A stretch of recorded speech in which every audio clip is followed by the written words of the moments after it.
peux avoir ta place dans un groupe 17 NAS. Mais là, à l'instant T, ça peut être difficile de tout de suite t'y intégrer. Je trouve que physiquement c'est bien, je le trouve en jambes. Mentalement, je pourrais pas te dire parce que il est confronté que à du bon. Mais du coup, comment ce serait quand ça va être dur? Je suis pas capable de dire s'il a progressé. Est-ce qu'il est capable d'encaisser ou pas? Est-ce qu'il est capable de comprendre? Je sais pas. Au début, j'étais remplaçant. Là, je suis devenu titulaire tous les matchs. Je joue tout le match, je sors pas. Mentalement aussi, surtout, je me sens beaucoup mieux qu'avant. Dans cette vidéo, vous allez voir le bilan d'un joueur avec son parent. C'est un joueur qui, au début de l'accompagnement, voulait développer pas mal de choses, avait pas mal de besoins, pas mal de manques, en tout cas selon ses dires, c'est-à-dire des manques notamment sur la confiance en soi, des manques techniques, des manques athlétiques. Donc on a vraiment travaillé ça tout au long de l'accompagnement. Donc dans le bilan que vous allez suivre juste après, vous allez pouvoir voir un petit peu son évolution tout au long des 6 mois de l'accompagnement ensemble. Et vous allez le voir par vous-même, c'est un joueur qui a énormément progressé et qui aujourd'hui, pour l'année prochaine, va rentrer dans un groupe de 17 nationaux. Je sais pas si vous en avez discuté, mais normalement, il rejoint le groupe U17 NAS, là. On attend, je pense qu'ils vont bientôt le dire. Mais bon, il n'y a pas de raison. Et puis,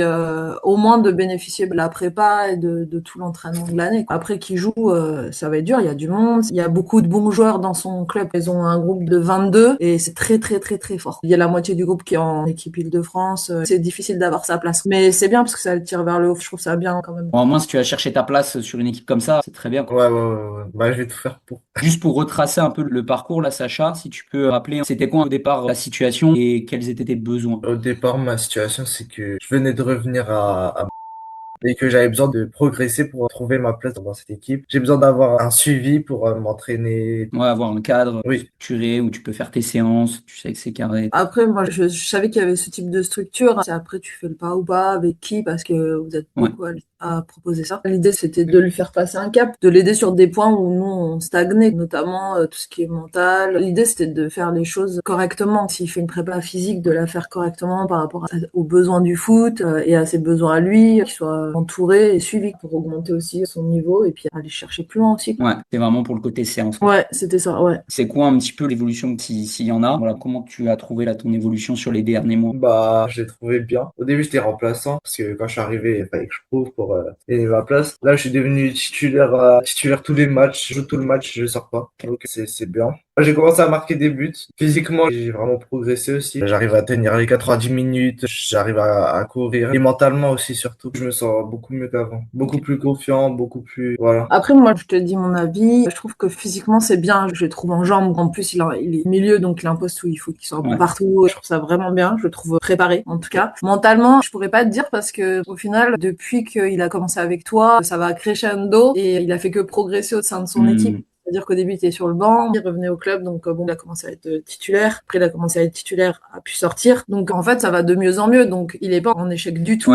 Mentalement, c'est-à-dire que autant avant il y avait des matchs il le prenait pas parce qu'il y avait ces histoires de muter, donc dur de rester le week-end à la maison parce que juste parce que t'es muté, même pas par ton niveau, donc des trucs qui sont durs à encaisser, où tu joues pas beaucoup, tu joues qu'un quart d'heure, des trucs qui peuvent t'affecter en fait, et ça il y a pu été confronté, il est confronté que à du bon. Alors évidemment par sa progression, mais du coup je peux pas dire que si mentalement comment ce serait quand ça va être dur parce que ça va pas être que comme ça. Comment il réagirait? Voilà, je suis pas capable de te dire s'il a progressé. Est-ce qu'il est capable d'encaisser ou pas? Est-ce qu'il est capable de comprendre? Je sais pas. Parce que du coup, parce que tout va bien. Ouais, je vois très bien. Et toi, Sacha, de ton regard, est-ce que tu penses que si demain tu avais une situation plus complexe, est-ce que tu penses que tu pourrais réussir à gérer la situation? Oui, je pense que oui, je pense que oui. Parce que ça m'est arrivé à des entraînements d'être vraiment, pas non plus catastrophique, mais d'être pas bon.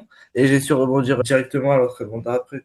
Mais pas en match, ça m'est pas arrivé en match, par contre. Parce que là, il est plutôt, il fait des bons matchs. Mais bon, après, c'est juste ça, mais sinon, c'est vraiment positif. Je pense que je suis devenu beaucoup moins timide et ça change tout. Après, je pense que c'est plutôt une amélioration de sa confiance. Alors oui, c'est un gamin qui est timide au départ, mais il a quand même une assez haute opinion de lui. C'est pas, je pense du mal de moi ou je sais pas, c'est pas timide dans ce sens-là. Un ego assez important. Donc voilà, certainement prise de confiance, mais encore une fois, c'est un tout, c'est que tout va bien. Donc difficile à jauger en fait. Cercle vertueux. Ouais, c'est ça. Et toi, Sacha, sur la partie suivie, donc que ce soit avec moi, que ce soit avec le groupe, comment tu te sens sur cette partie-là? Comment tu te sens suivi?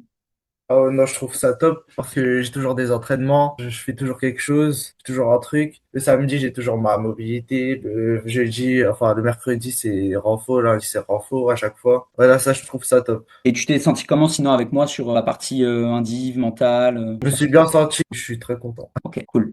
Toi, Peggy, de ce côté-là, ça va aussi, tu le sens accompagné, tu le sens suivi? Ouais, je trouve ça bien. C'est bien pour lui parce que il a toujours quelque chose à faire. En plus, il est hyper rigoureux comme gamin. Donc, Ouais. en tout cas là-dessus, hein, parce que le reste, en tout cas sur le foot, il est rigoureux. C'est-à-dire que s'il Ouais. a une séance, il va la faire. Si on doit partir quelque part et il n'y a pas moyen, il va nous dire on décale. Moi, il faut que je fasse ma séance. Ouais. On est en vacances. Si t'as vu la dernière fois, il fallait trouver un Un terrain terrain, ouais. pour qu'il aille faire sa séance. Là-dessus, il déroge pas. Il a une rigueur qui est assez sympa, je trouve, pour son âge en tout cas. Mais ça va avec la motivation qu'il a. Donc, je suis pas non plus super étonnée. Non, c'est bien. Mais c'est super important. Il faut la garder maintenant sur le long terme. C'est Ouais. pas, j'ai été sérieux pendant 6 mois et ça y est, c'est bon. Ça, c'est l'effet cumulé qui va payer. Après, j'aurais bien voulu savoir si tu arrives à te rendre compte de son niveau. Enfin, c'est un peu compliqué parce que c'est vrai qu'on n'a pas de vidéo de match. Après, les petites vidéos que j'ai pu t'envoyer, mais est-ce que toi, t'arrives à jauger là-dessus, à avoir une idée ou pas? Ouais, il y a deux choses par rapport à ça. D'ailleurs, c'est aussi justement la continuité là de ce rendez-vous. C'est que Sacha, moi, je te redonne, tu sais, les tests que tu avais fait au début. Je fais Oui. toujours ça après les rendez-vous bilan, c'est te dire qu'il va falloir refaire les tests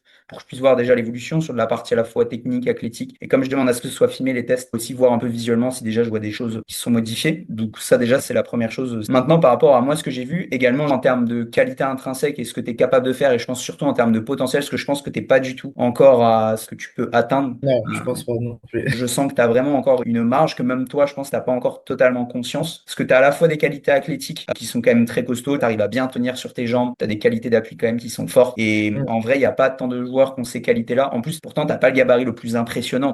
Tu fais pas 1m95, 90 kilos, mais tu te tiens fort sur tes jambes, tu bouges pas. Et ça, c'est une qualité super importante. Ça veut dire que tu as un centre de gravité bien ancré. Et en fait, associé à ça, tu arrives à avoir quand même des qualités maintenant d'explosivité et qualités techniques qui sont intéressantes, qui s'associent au final. Et en fait, les trois associés, ça peut faire un top joueur si tu arrives encore à monter en gamme, bien évidemment. Je pense que marge de progression, elle va être encore à la fois sur du plan technique, être capable de faire encore plus de choses et de par tes qualités, avoir encore plus d'impact sur la récupération et tout, même si tu en as déjà un, en avoir encore plus. Moi, je te vois comme un joueur qui est capable d'avoir quand même beaucoup de volume de jeu en récupérant pas mal de ballons aussi, mais capable derrière aussi de pouvoir se projeter, de pouvoir distribuer. Oui, Tu c'est vois. vrai. Je pense que le fait que tu commences à être plus décisif, je pense que ça, c'est un truc aussi qu'il faut que tu gardes, parce qu'à un moment donné, on va pas se le cacher, hein, quand tu vas aller chercher des niveaux supérieurs, c'est aussi des choses qu'on regarde de plus en plus dans le foot actuel. C'est ce que le joueur, à un moment donné, c'est quoi ses stats en fait. Si demain tu joues en 17 NAS, je te le souhaite, les recruteurs, les agents, ils vont regarder le profil transfert marque, ils vont regarder, tiens, c'est quoi ses stats, combien de matchs il a joué, combien de minutes il a joué, c'est quoi son nombre de buts, passe D. Je suis persuadé que tu peux avoir ta place dans un groupe 17 NAS, ça c'est sûr et certain. Maintenant, ça veut pas dire que ça va être simple. Ça veut pas dire que ça va être simple et que ça y est, tu y rentres et c'est tranquille. Mais là, à l'instant T, ça peut être difficile de tout de suite t'y intégrer. Par contre, je suis persuadé que sur ta marge de progression, tu peux vraiment exploser ce niveau-là. Et pareil pour la 19 NAS plus tard, j'en suis persuadé. Puis après, pour la suite, ça, on verra ton évolution. Mais En fait, moi, je trouve que, en fait, il grandit là encore, il a encore grandi, il est en pleine croissance. Il fait 1m78, je trouve que physiquement, je trouve vraiment, même quand je regarde et tout, je trouve vraiment bien. Il commence effectivement, du coup, à rattraper, en fait, les autres de son équipe, parce que pour la peine, ils font tous un 85. Parce que bon, en plus, c'est un club où ils aiment bien les profils costauds. ouais, c'est comme ça.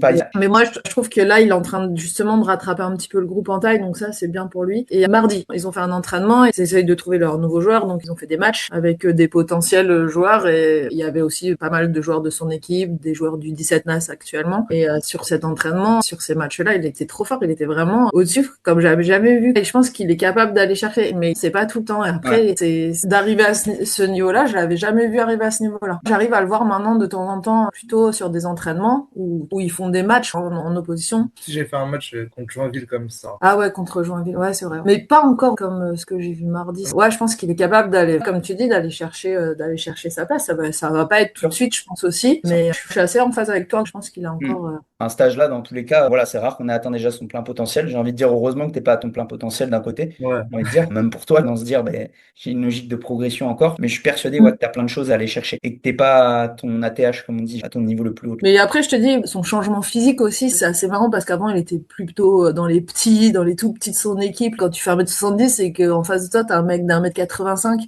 qui ont le même âge. C'est toujours compliqué. Et là, j'ai l'impression qu'il est pas du tout à la fin de sa croissance ni de se développer, alors que les autres, eux, il va falloir qu'ils progressent plus sur l'aspect technique, tout ça. Et Sacha, physiquement, lui, il est en train de prendre. Et c'est pas encore arrivé. Donc, je pense que là-dessus, c'est cool pour lui. Mais dans cette phase-là, elle est super importante, du coup, pour toi, Sacha, parce que quand t'es en train de grandir autant comme ça, c'est là où c'est super important de travailler vraiment toutes tes qualités. C'est toujours important de tout travailler, mais la mobilité souplesse, elle est super importante pour pas avoir trop de raideur. Continuer à faire des séances sur du travail d'explosivité, de puissance musculaire, super important, parce que c'est là où, des fois, il y a des joueurs, ils grandissent vite et ils s'arrêtent en termes de puissance expo, parce que ils ont juste grandi, mais ils ont pas continuer à travailler ça et du coup, ils sont beaucoup plus lourds. Ils mettent du temps à démarrer. Donc, si toi, tu continues à le travailler en même temps que la croissance, va réussir à combler un peu ça. Mais pareil pour le développement de ta motricité / technique aussi, parce que c'est là où il y a des joueurs, ils font un 85, ils ont grandi tellement vite, mais en termes de motricité, de coordination, de gestion technique. Là, ils perdent de tout. Ça va trop vite, des fois, c'est un peu le piège aussi. Mais c'est parce que c'est des joueurs aussi qui travaillent pas vraiment, ils se contentent de ce qui va se faire en club, etc. Mais du coup, ils ont pas bossé à côté en plus. Donc au final, ben voilà, ça compense pas derrière. Mais c'est très bien dans le sens dans lequel tu arrives, Sacha, parce que du coup là, toi avant, t'as pu te concentrer sur, ben ok, je suis un peu plus petit que les autres, comment je m'adapte. Et du coup, tu as dû forcément t'adapter dans certaines situations, améliorer la qualité de tes prises d'informations, plein de choses qui font que du coup maintenant, quand tu vas te développer, ça va être ok. Parce que les joueurs qui très tôt à 13 ans font déjà un 80, ben en fait, ils ont jamais eu le besoin entre guillemets de développer des qualités techniques ou de prise d'infos qui servent de leur physique. Bon là, il a la chance dans son club d'avoir une U17 NAS qui tourne bien parce qu'ils sont cette année ils sont 3e du championnat. Ils ont le PSG devant eux et je sais plus qui, Versailles, je sais plus. Et là, le groupe, il est fort. L'année, elle est longue, il y a beaucoup de matchs. Donc, il y a de grandes chances pour quand même qu'ils jouent quelques matchs en U17 NAS, même si c'est plus fort au-dessus. Mais des joueurs avec qui ils jouent l'année dernière, ils ont joué, ils ont fait 3-4 matchs. C'est toujours sympa. Mais bon, après, l'idée, c'est quand même d'aller chercher sa place de titulaire dans cette équipe. Ce serait l'objectif. Ouais, faut que t'ailles chercher ça. Je suis sûr que t'en as les capacités. Donc, c'est un beau challenge. Si tu joues en 17 NAS demain en région parisienne, tu peux aller dans toutes les 17 NAS en France. Même si, bah voilà, c'est pour ça que le foot, c'est long. Tu peux jouer demain en 17, 19 NAS, être indiscutable, être limite le meilleur joueur de l'équipe. Et derrière, tu arrives dans le monde senior, t'existes plus. Tu as des joueurs, ils jouent en 17, 19 NAS, capitaine, meilleur joueur. Ils arrivent dans le monde senior, ils ont du mal à jouer en R2. Mais ça te montre qu'il y a plein de gaps et c'est pour ça, à la fois, faut jamais se reposer sur ses acquis, sur ses lauriers. Mais à la fois, faut aussi se dire que, ok, bah, j'ai déjà parcouru du chemin, c'est déjà bien. Il faut toujours avoir un peu cette. Mais c'est bien. On a fait un bon petit tour. Si ce n'est là, comme je disais, là, le but, là, c'est que tu refasses les tests, Sacha.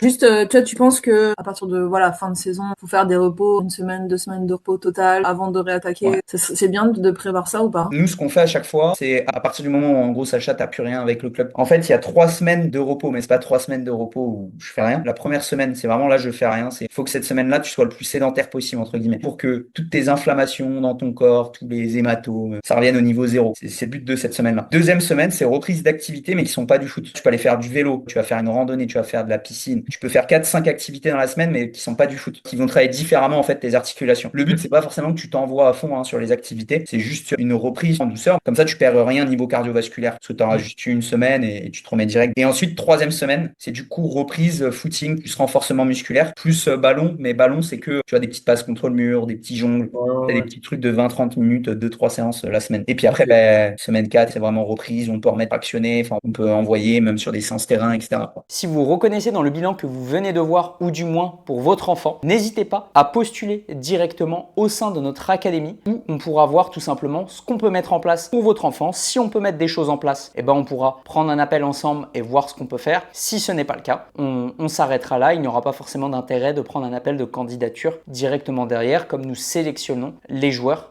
avec qui on travaille. Dans tous les cas, aujourd'hui, on a vu la situation de Sacha. Vous avez pu voir sa situation et son évolution. Chaque situation est différente. Chaque individu est unique forcément. Donc, les évolutions et les besoins ne vont pas être les mêmes. Mais en tout cas, sachez que ça peut correspondre à n'importe qui à partir du moment, bien évidemment, où le joueur est prêt à travailler et à s'engager. Comme d'habitude, si vous avez apprécié cette vidéo, n'hésitez pas à liker, à vous abonner, à commenter. Et sinon, je vous dis à très vite.